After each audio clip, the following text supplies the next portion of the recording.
And the army has disagreed with the Prime Minister that China is sitting on 4,000 square kilometers of our land, of our territory.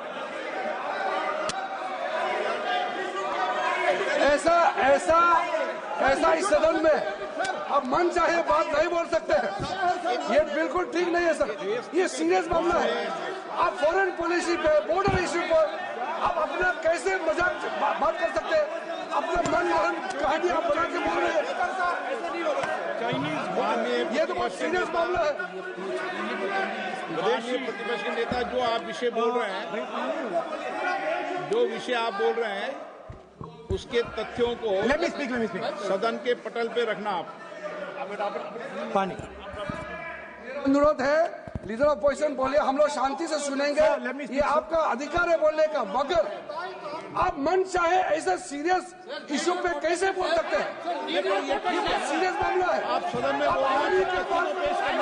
से बोलते हो, foreign minister का बात बोल देते हो, सीमा का बात ऑफिशियल वर्जन से अलग बात करते हैं। ऐसा मत बोलिए, ये देश के लिए ठीक नहीं है। आपको सीरियस होना पड़ेगा लीडर ऑफ ऑपोजिशन। ये गंभीर मामले को आप ऐसा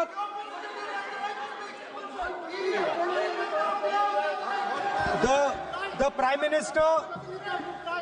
Prime Minister has denied that Chinese forces are inside our territory, but for some reason our army keeps talking to the Chinese about their entry into our territory, and our Chief of Army Staff has said that the Chinese are inside our territory. This is a fact.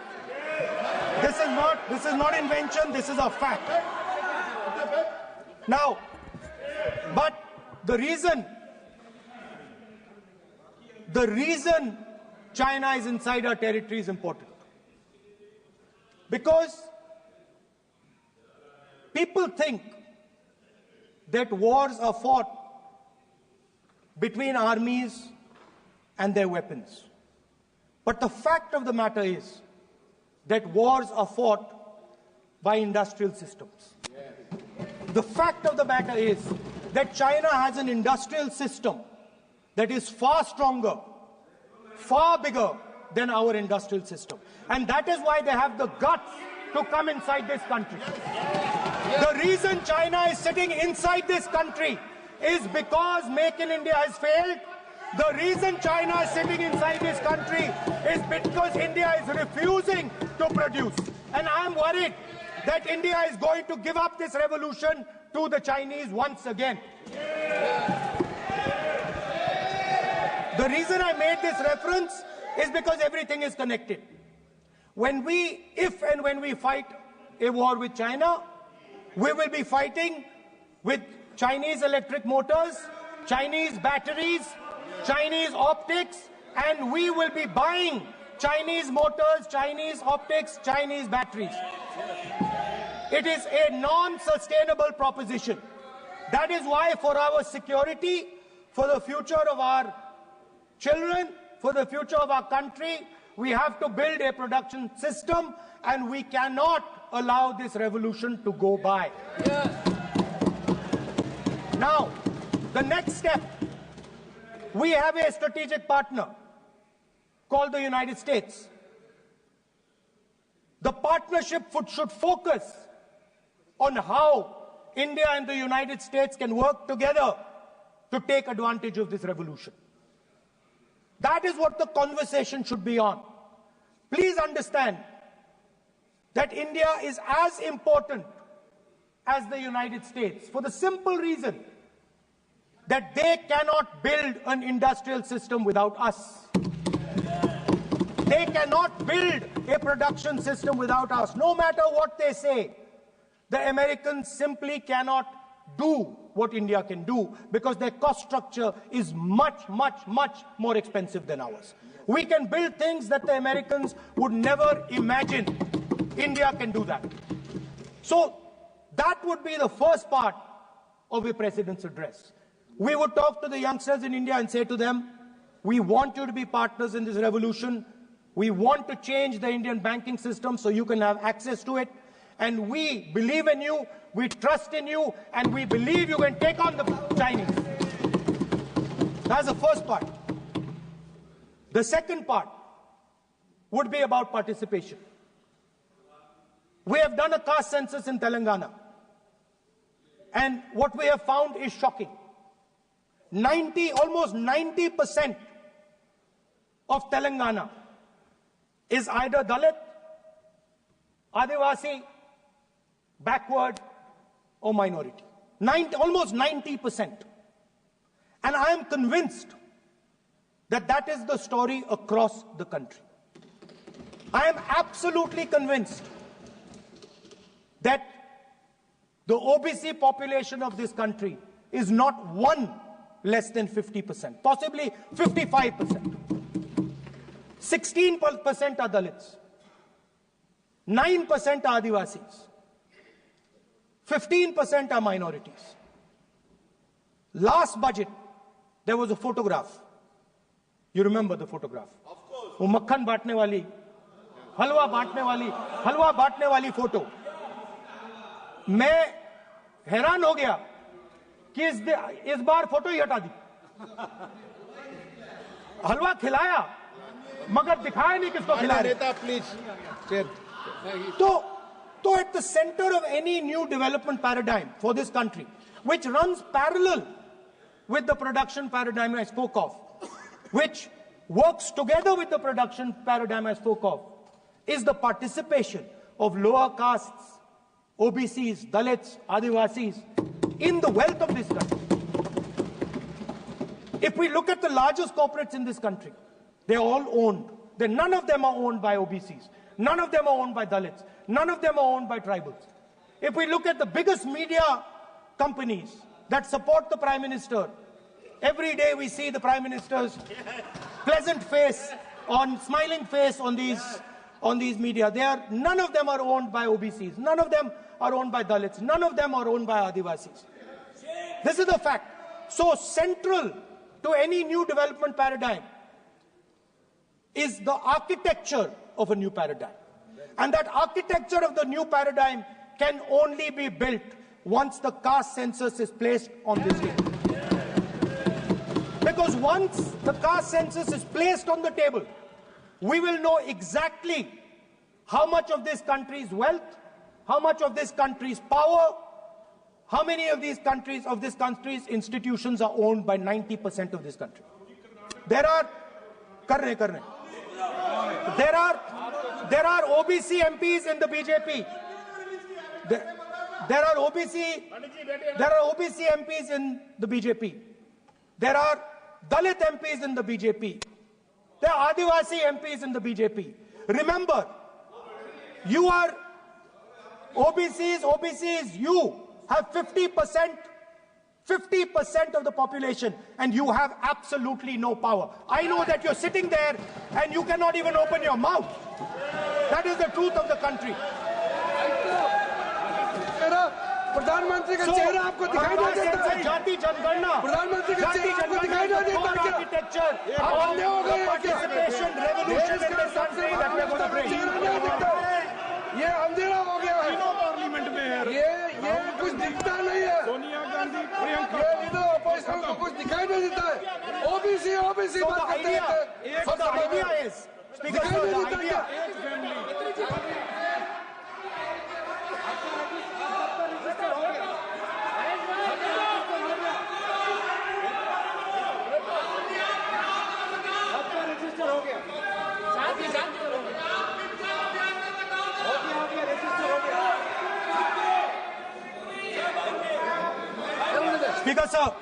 Speaker sir, so the idea is, on one side, allow India and the Indian youngsters to participate in the coming mobility revolution. Allow them to participate in building robots, in building drones, in building electronic items, in building EVs. And on the other side, running parallel.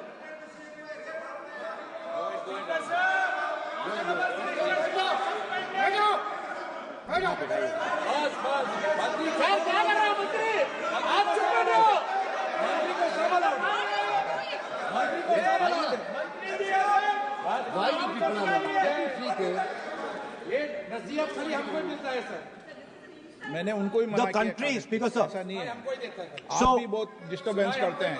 Okay, Speaker sir. So parallel ideas. One idea: participate in the mobility revolution. Whether you're thinking of economy, weapons, production, healthcare, India should participate in this revolution. India should become the master of the electric motor, master of the battery, master of optics, and master of AI applied on top of that production system. Now imagine the power of AI when we apply it to the caste census. You imagine what we will do with AI and what we will do with the social revolution in this country when we start to apply AI on the data that we get from the caste census.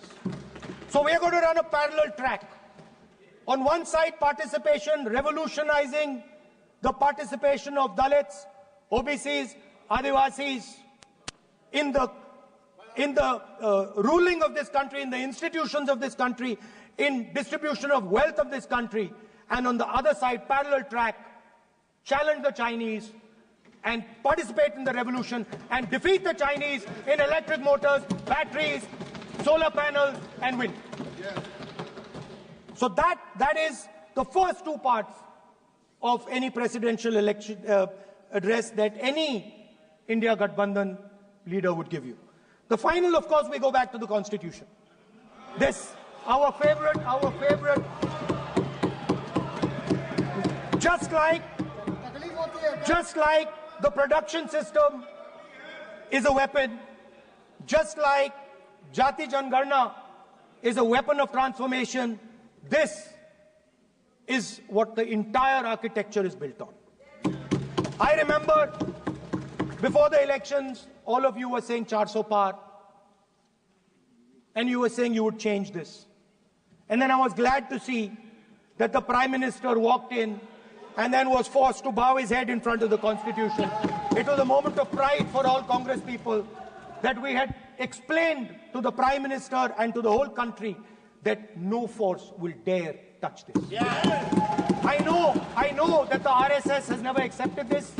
Mohan Bhagwatji has said that India didn't get independence in 1947. He has said that this constitution is meaningless. I know that that is at your heart. We will never let your dream come true. This constitution is going to rule India always. Now, एक minute आप प्रतिपक्ष के नेता हैं, मेरा आपसे आग्रह है कि जो विषय आप रखें वह तथ्यों के आधार पर रखें, तो उचित होगा। मैंने आपको पहले भी कहा, और जो सदन के सदस्य नहीं हैं उनकी चर्चा न करें। बताता हूं सर, मोहन भागवत आप नियम प्रक्रियाओं की पालन करें, आपसे अपेक्षा। सर, मोहन भागवत जी ने स्टेटमेंट दिया। मोहन भागवत का statement Sir, one second. We will authenticate. Speaker sir. We will authenticate. Speaker sir, Mohan Bhagwatji made a statement saying that India did not receive independence in 1947. It received independence when the Ram Mandir was inaugurated. We will place that on the table. Now, sir, I would like to mention one small thing, but very important thing. Speaker sir, this constitution is supported by this constitution is supported by the vote of our people. Without the secure vote of the Indian people, this constitution means nothing. Now I want to bring to the notice of this House some data, some information about the Maharashtra election. Very simple stuff. Speaker sir, between the Lok Sabha election, which the India Alliance won, and the Vidhan Sabha election, the voting population of Himachal Pradesh was added to the voting roll of Maharashtra. meaning the entire population of Himachal Pradesh was added to the voter rolls of Maharashtra. Please understand what I am saying. In Lok Sabha, the difference between Lok Sabha and Vidhan Sabha was the population of Himachal. The entire population. What? Almost 70 lakh new voters suddenly arrived between Lok Sabha and Vidhan Sabha. Now, the most interesting part, and the Prime Minister is not looking at me. The most interesting part,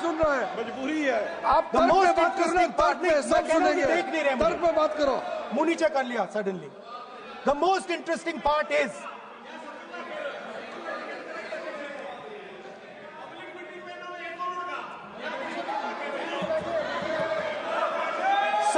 Sir, Maharashtra mein more voters were added in 5 months in Maharashtra than were added in 5 years in Maharashtra.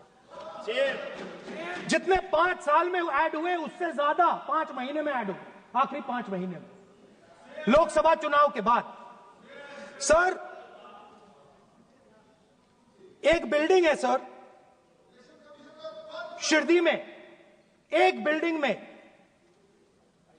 7,000 नए voter एक building में add हुए sir. एक building में 7,000 नए voter add हुए sir. Sir, मैं कोई आरोप नहीं लगा रहा हूं, मैं सिर्फ ये कह रहा हूं सर कि इसमें कुछ ना कुछ प्रॉब्लमैटिक है कि हिमाचल प्रदेश जितने बड़े वोटर्स लोकसभा के बाद जादू से आ जाते हैं। अब हम क्या कह रहे हैं? हमने इलेक्शन कमीशन से रिपीटेडली कहा है कि हम आरोप नहीं लगा रहे हैं, आप एक काम कीजिए, हमें लोकसभा की वोटर लिस्ट दे दीजिए, नेम, एड्रेस और इलेक्ट्रॉनिकली दीजिए, और विधानसभा नहीं है। नहीं सर, नहीं। स्पीकर सर, वो सब वेबसाइट पे रहती है, सब जानते हैं, कभी भी कोई निकाल सकता है। स्पीकर सर, मैं समझा देता हूं सर। स्पीकर सर, वो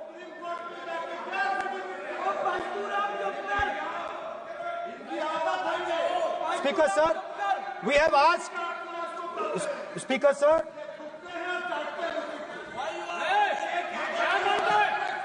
Speaker sir, we are asking this question. Speaker sir, population of Himachal Pradesh. Please. Population of Himachal Pradesh has voted. Extra has voted in Maharashtra. We are saying to the Election Commission, please give us the names and addresses and polling booths of all the workers in the Lok Sabha and all the workers in the Vidhan Sabha, so we can calculate who these new workers are, who these new voters are. Interestingly, the new voters are mostly in the constituencies that the BJP has swept. Please understand, the new voters have been added mostly in the constituencies where BJP has swept. I am still not making an allegation. I am saying on the floor of the House that the Election Commission has to give the data of the Maharashtra elections to the Congress Party, to the Shiv Sena and to the NCP, so that we can see exactly where these voters have been added, who has been subtracted, who has been added, where they have been added. This is not an irresponsible request. This is a very simple request for them to fulfill. The reason I am saying this, sir, is because the rules have been changed. This is not just said in isolation. Speaker, sir, the election commissioner used to be chosen by the Prime Minister, Leader of Opposition, and the Chief Justice. Sir, the Chief Justice was removed from that committee. Why? This is the question, sir. This is the question to the Prime Minister. Why was the Chief Justice removed from the committee? Now, in a few days, I am going to go to the meeting. I'm going to go to the meeting, there's going to be Mr. Amit Shah and Mr. Modi ji, and there's going to be me. 2 to 1. Why am I even going to the meeting? What is the purpose of me going to the meeting? I'm only going to the meeting to certify what Modi ji and Amit Shah ji are going to say, right? Whereas if the Chief Justice was there could be a discussion. Chief Justice and leader of opposition could say, no, we don't agree.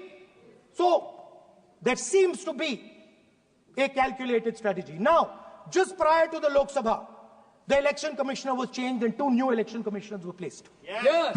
We know that the election dates were changed. Yes. We know that the elections were postponed. These are facts. These are not things I am inventing.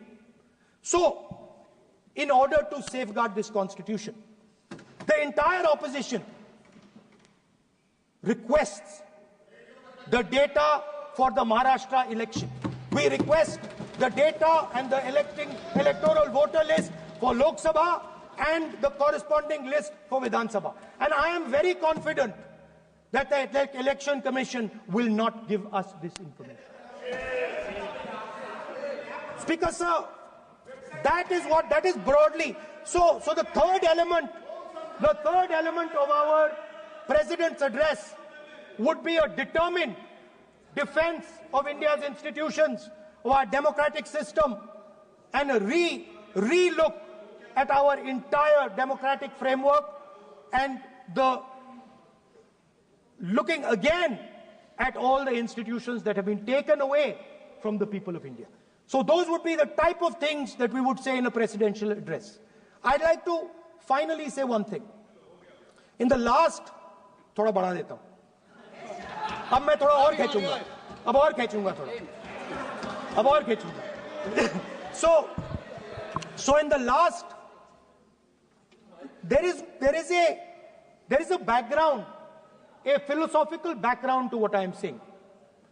Essentially, what I am saying to the youngsters of India and to this House is that instead of focusing on multiple things, instead of telling us a laundry list, give us a strategy, give us a vision, make it clear, right? Now, there is a philosophical basis to this. There is even a deep philosophical basis to this. I showed you the picture of Shivji, which you didn't allow me to show. I showed that picture for a reason. What does that picture tell us? If you look at that picture carefully, it tells us focus carefully. Do not get distracted. Do not look here and there. Do the job at hand. So there is a philosophical basis to the speech I have given. I have not told the House and the country that we will do this, and this. This is the philosophy of Shivji. Say what you have to say, but be clear that you're going to do that one thing and don't do 50, 60, 70 different things. So there is a link between our philosophical tradition, our religious tradition, and what I'm saying. And that is what India needs to do. India needs to connect the past, the values of the past. You talk about Sardar Patel ji, but you destroy Sardar Patel ji's values every day. You talk about Ambedkar ji, you destroy his values every day. You talk about Nehru ji. No, you don't talk about Nehru ji. Right? You bow in front of Buddha. You destroy what he says.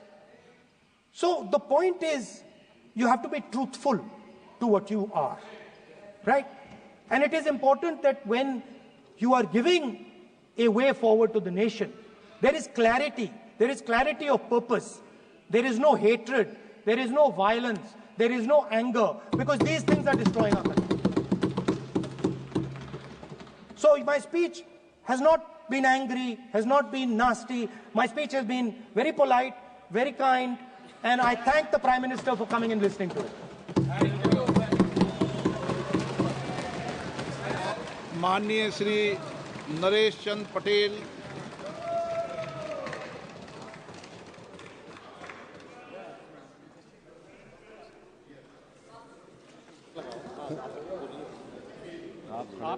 माननीय माननीय सभापति महोदय, अध्यक्ष जी, जाने वाले कोई नहीं रोक पाएगा। आप तो अपना भाषण दीजिए। महोदय, सबसे पहले मैं आपका धन्यवाद करना चाहता हूं कि आपने महामहिम राष्ट्रपति के अभिभाषण के धन्यवाद प्रस्ताव पर मुझे बोलने का मौका दिया। मानवर, इस सदन में बोलते हुए सबसे पहले मैं महाकुंभ में हुई दुखद घटना को स्मरण करना चाहता हूं। उन सभी श्रद्धालुओं और भक्तों को मेरी भावपूर्ण श्रद्धांजलि।